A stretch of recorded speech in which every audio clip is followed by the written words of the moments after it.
cordial saludo, señores televidentes. Volvemos aquí nuevamente a encontrarnos en este punto de encuentro que se llama Converge, un programa que está hecho y diseñado por la empresa Grupo Corporativo Vértice con el fin de retroalimentar a los empresarios o a las personas que tienen idea de formar empresa sobre procesos y elementos que son necesarios.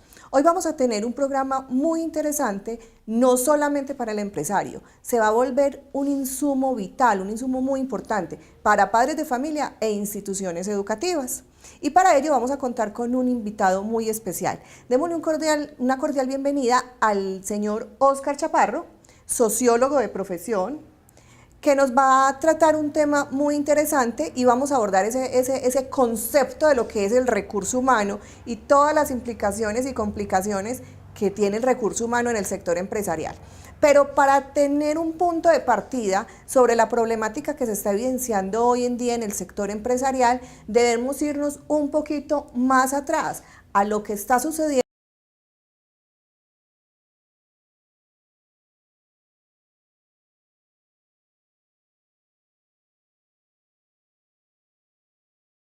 Muy buenos días, Lina, muchas gracias por la invitación. Bueno, nuestro público es un público muy diverso. Este es un programa, Óscar, diseñado para empresarios, para que ellos entiendan la situación empresarial y obtengan herramientas. En programas pasados hemos hablado de quién puede y quién no puede ser empresa y hemos llegado a conclusión de que cualquiera puede montar empresa, siempre y cuando genere dedicación y esfuerzo. Pero esto implica también entender un montón de parámetros y un montón de historias que vienen acompañando todo ese proceso de gestión empresarial.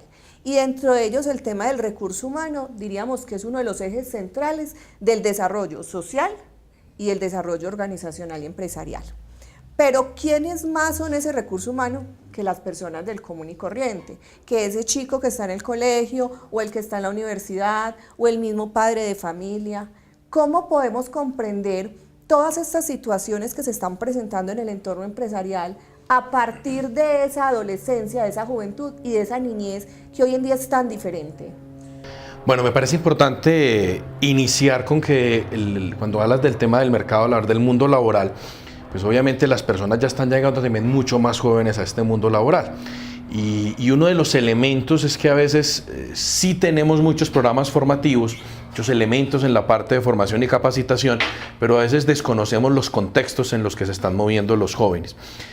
Hace unos años, digamos, pues las personas se graduaban, casi siempre siendo mayores de edad, pero en la actualidad vemos que muy adolescentes están graduando, están llegando a las universidades, a los programas técnicos mucho más jóvenes, y pues así seamos unos adultos que no han pasado, digamos, muchísimas generaciones o muchísimos años frente a los contextos juveniles, sí estamos muy desconectados de lo que mueven los jóvenes en la actualidad.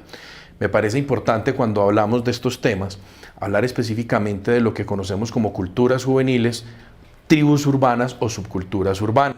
Pero cuando tú referencias tribu, no sé si será el común de la gente, pues a mí cuando escucho la palabra tribu se me viene la imagen de esta película El Señor de las Moscas. Ajá. Los niños así con carita sucia. Bueno. ¿Está relacionado? Sin llegar a un elemento tan fuerte como el Señor de las Moscas, sí hay un concepto tribal frente al comportamiento que maneja el grupo. Hay unos procesos de identidad. Cuando nosotros éramos niños o adolescentes, nosotros teníamos unas características muy individuales en nuestro proceso formativo. En la actualidad la identidad es más un proceso grupal. Eso se debe a la misma forma en la que la familia ha cambiado su dinámica. Muchos de nosotros nos criamos cuando la mamá era la que estaba en la casa, entonces había un adulto, digamos, frente a todo ese proceso. Y nosotros teníamos varios hermanos y jugábamos en la calle. Familias numerosas. Exacto, era otra tipología de familia. La familia nuclear era la más fuerte. Cuando hacemos el taller con padres, yo a veces les digo ellos a modo de ejemplo, cuando yo estaba en el colegio, raro era un hijo de padres separados, ¿no es cierto? Están separados. En cambio, hoy en día, raro es que sigan juntos, ¿cierto? Entonces, allá que mercan, ustedes que comen, ¿cómo que siguen juntos? Hay un cambio fundamental en la tipología de familias y eso hace que haya un cambio en cómo se comportan ellos. Lo tribal se comporta es por la forma en la que abarcan ciertas costumbres, ciertos lenguajes y ciertas tipologías que los van diferenciando a unos de otros. nosotros, y por eso le damos el nombre de tribu. No tema señor de las moscas, sino más como comportamiento del grupo. Crean sus normas, crean sus estructuras y crean unos procesos que a veces para nosotros los adultos son desconocidos, ¿sí?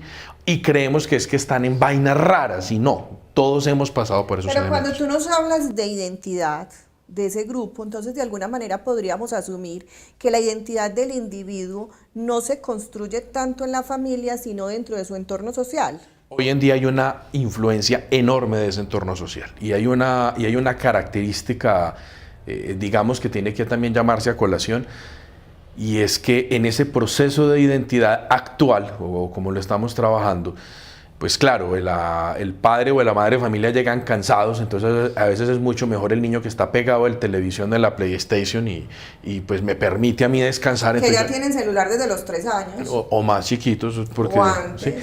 Entonces generan otro contacto con el mundo. El niño de hoy no es que sea un niño más maduro, pero sí es un niño con más información. Y más independiente de alguna manera. La información le genera una independencia. Lo que ocurre es que también genera una soledad. Y esa soledad es la que yo busco entonces satisfacer con el grupo con el que me empiezo a identificar. Se podría decir de alguna manera que ese tipo de factores que tú estás mencionando son los que en este momento están generando mayores índices de depresión, tanto en niños como en adolescentes y en adultos, incluso ha aumentado las tasas de suicidio. No me atrevería a decirlo hasta ese punto, pero sí hay un componente fundamental, y es que los elementos de resiliencia con los que están creciendo nuestros niños no son los mismos que teníamos nosotros. Los factores de protección han cambiado, y ese cambio en los factores de protección sí genera en muchos de ellos unas depresiones más extremas que no debemos minimizar a los adultos. Nosotros a veces tendemos a creer es que ellos se deprimen por todo.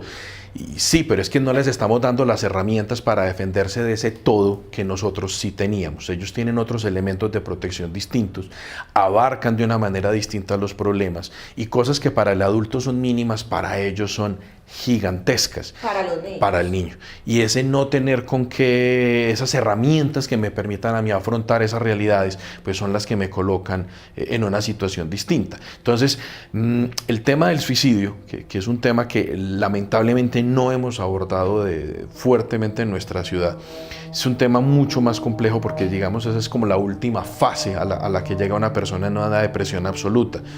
Y la depresión es una enfermedad catalogada como enfermedad y tratada como tal, ¿cierto? Y, perdóname, Oscar, como estamos hablando del recurso humano, y ya te voy a hacer el empalme a lo que tú estás diciendo, es una de las enfermedades en este momento más sentida dentro del entorno laboral, y que precisamente se trata de minimizar a través de la aplicación de baterías de riesgo psicosocial, por lo menos identificar cuáles son los factores. Tú nos decías ahorita que hoy en día los jóvenes están saliendo a más temprana edad a afrontar el mundo laboral, ¿cierto?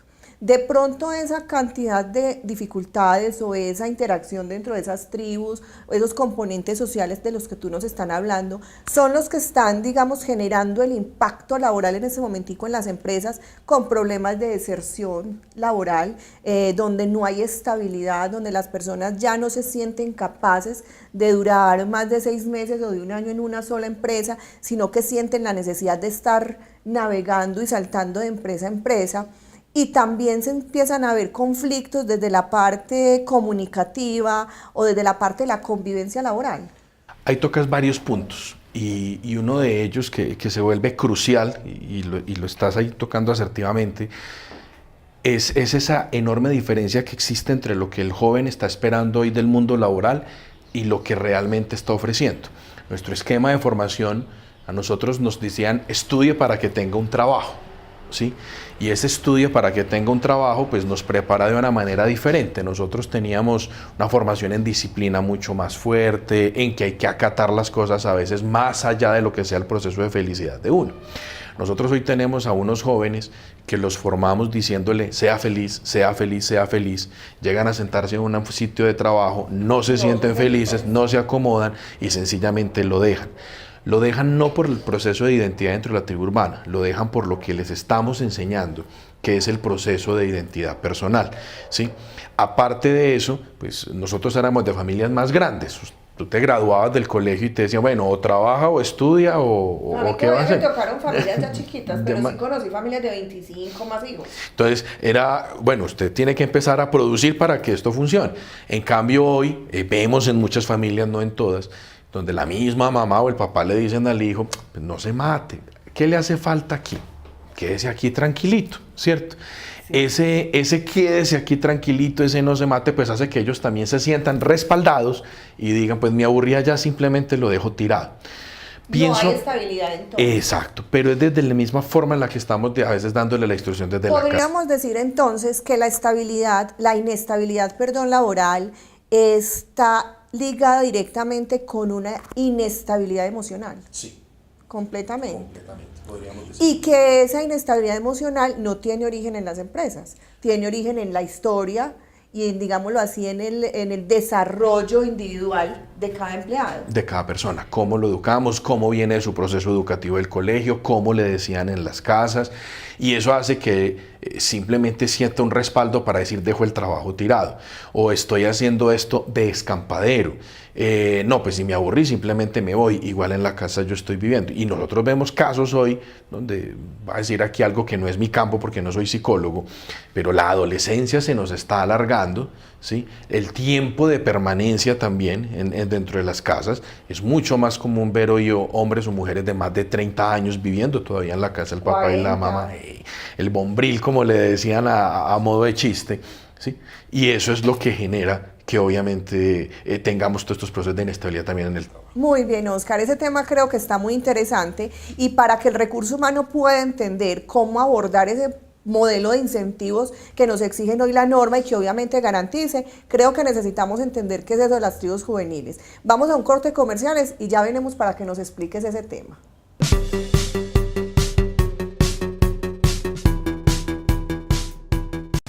Somos especialistas en riesgo psicosocial, seguridad y salud en el trabajo, gestión de la calidad, gestión de empresas educativas, gestión del desarrollo empresarial, formación y capacitación. Llama ya al 322-8848.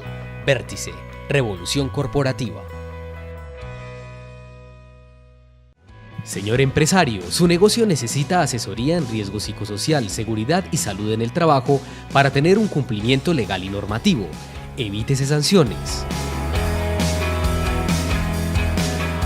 El Grupo Corporativo Vértice es la solución en temas como gestión de la calidad, gestión del desarrollo empresarial, formación y capacitación. Nosotros somos una empresa de consultoría de gestión que nos encargamos de apoyar a todos los pequeños y medianos empresarios en el cumplimiento normativo y el cumplimiento legal. En pocas palabras, nosotros nos ocupamos de lo que al empresario le preocupa. Somos diferentes de otras empresas por el alto grado de acompañamiento y de compromiso que desarrollamos en los diferentes procesos. En la actualidad, el Grupo Corporativo Vértice acompaña a más de 300 empresas en sus procesos de gestión de la calidad, sistemas integrados, riesgo psicosocial y líneas específicas para el sector de la educación. Llama ya al 322-8848. Vértice, Revolución Corporativa. Señor empresario, ¿ya está preparado para las auditorías del Sistema de Gestión de Seguridad y Salud en el Trabajo que realizará el Ministerio a partir del próximo año? Consúltenos y evite sanciones. 322-8848. Vértice, Revolución Corporativa. En CNC te acompañamos siempre. Síguenos en Facebook, canal CNC Medellín. Twitter, @CNC Medellín. Instagram, CNC Medellín. Visítanos en www.canalcncmedellin.com.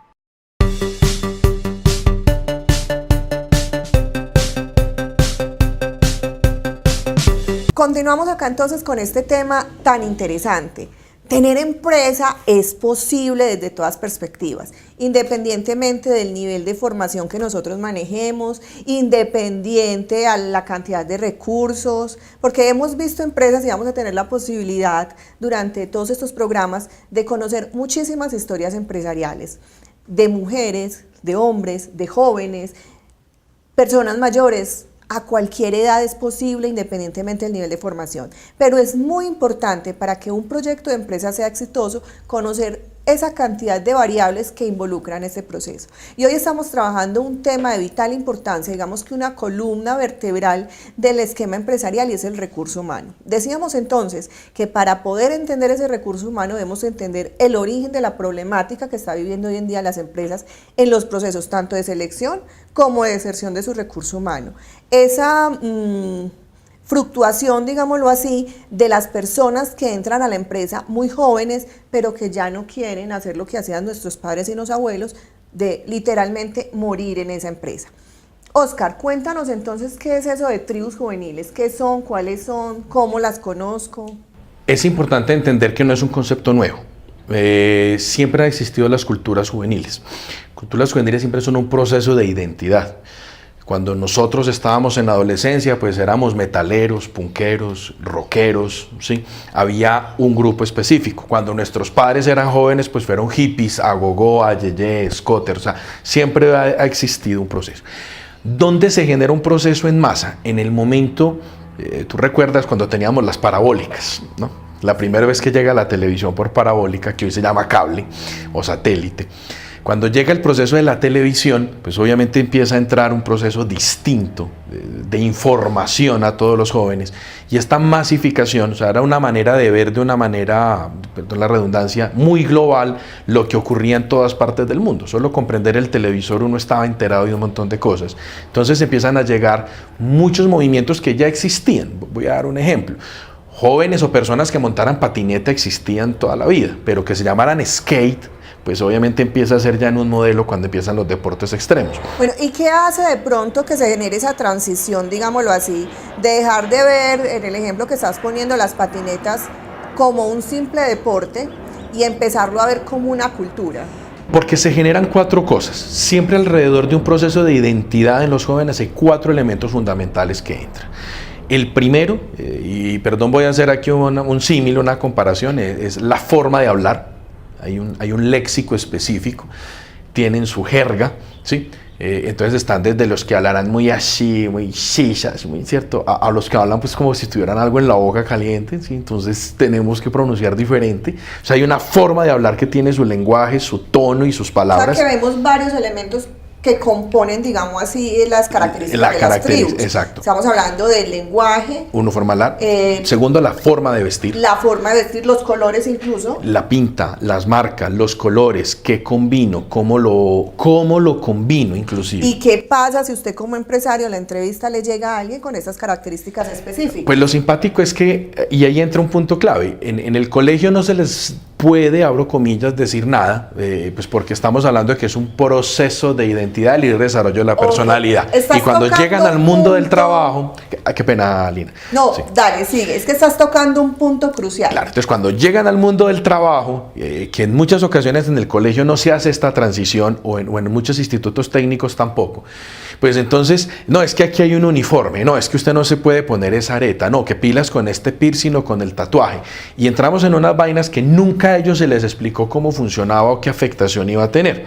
Hazme un paréntesis para informarle a los oyentes, a los televidentes, que en este programa estamos trabajando la conceptualización general, pero en nuestro siguiente programa vamos a entrar con la abogada, la doctora Joana, que nos va a hablar desde lo legal, qué se puede y qué no se puede, qué cosas pueden ser permitidas dentro de este mismo concepto. Entonces, claro, la forma de vestir hace parte de mi identidad. Entonces, y obvio, no estamos hablando de una persona que está llegando de 35 o 40 años, estamos hablando de un joven, 18, 19 años, muchos de ellos que se graduaron a los 16 y durante esos 2 hicieron la técnica, pero no se han enfrentado de lleno a esa dinámica laboral.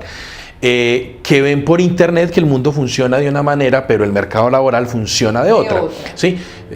¿Cuántos quieren ser youtubers? ¿Cuántos quieren ser influencer? Porque consideran que eso hace parte de su dinámica. Hoy hay tribus nuevas, hay otakus, ¿cierto? ¿Es eso? Los otakus son los fanáticos del anime, de la caricatura oriental japonesa. Cuando ellos se disfrazan de sus personajes favoritos son cosplay, ¿sí? Medellín ha tenido cosplay, que es como el disfraz que ellos adquieren. Aquí en Medellín ya hemos tenido pero de alguna manera vemos que la mayoría de estas terminologías son extranjeras. Sí. Quiere decir que estamos adaptando procesos de otros países. Sí. Todo hace parte de un proceso simpático, y te lo voy a decir, muy copie-pegue de lo que vemos afuera, y en otros países copian cosas de nosotros. En México, en México, por ejemplo, hay una tribu que es fanática del vallenato colombiano y lo mezclan. ¿Tienes el nombre por casualidad? Lo mezclan con ritmos propios de ellos y generan una cultura bien simpática, que inclusive se burlan bastante de ellos.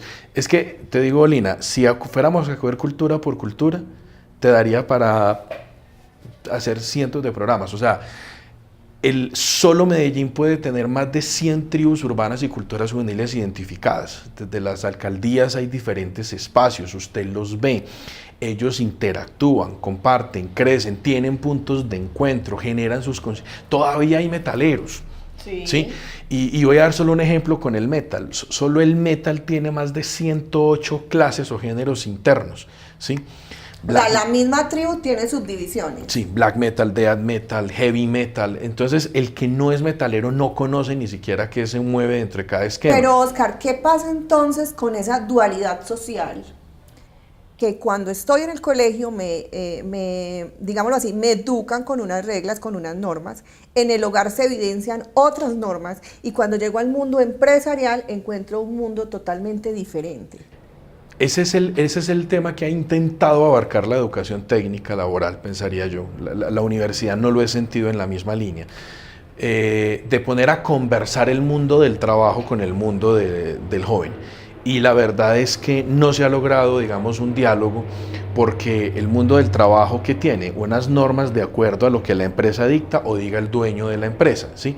Y no estoy diciendo que es que debamos permitir el 100% de la cultura o de la tribu urbana en el puesto de trabajo. Es que pueden dar hasta peligros laborales.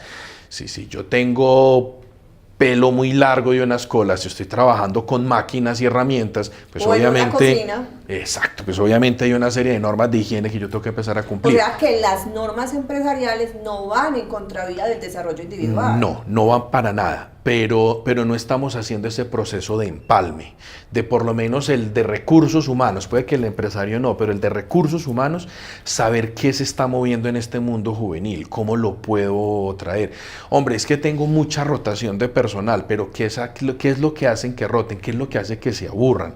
Son los horarios, son las jornadas, son las metas, porque decir que ellos extrañen una forma de contratación como la que tenían nuestros padres o sus padres o sus abuelos, pues a ellos no les tocó. Es difícil extrañar lo que yo no conocía, pero sí que yo pueda generar algo en el que sepa quién viene, qué hay, qué les gusta, e inclusive crear al interior de la empresa programas que patrocinen ese tipo de cosas. A ellos les gusta. Lo que pasa es que las empresas deben tener unos programas de bienestar laboral, y nos estamos enfocando solamente a unas cosas, pero el bienestar laboral también hace parte de este concepto, el desarrollo del individuo como tal. Y yo pienso que ahí es donde estamos fallando como empresarios, en nuestros planes de incentivos y en nuestros planes de desarrollo y formación.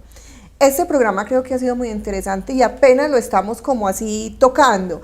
Es importante que trabajemos algunas de esas tribus y que le contemos a la gente. El tiempo de este programa es corto, se nos ha acabado. Sin embargo, en la próxima semana vamos a estar con la abogada Joana, como les dije, mirando desde el componente legal, el desarrollo del individuo versus la normatividad empresarial. Y volvemos a la siguiente semana, volvemos nuevamente acá con el doctor Oscar, para que nos amplíe más ese concepto de tribus juveniles y podamos tener un acercamiento mayor. Recordemos entonces que este programa Converge es desarrollado por el Grupo Corporativo Vértice, una empresa de consultoría de gestión que actualmente acompaña a más de 350 empresas a nivel nacional en temas de seguridad y salud en el trabajo, desarrollo organizacional y procesos de formación y capacitación, entre otros. Usted también se puede acercar a nuestros procesos de capacitación y sensibilización, donde vamos a estar ampliando todas estas temáticas y próximamente estaremos sacando el calendario de este primer semestre. No olvide comunicarse con nosotros al 322-8848. 322-8848. Si tiene alguna temática que desee que desarrollemos en este programa, escríbanos también. Muchísimas gracias.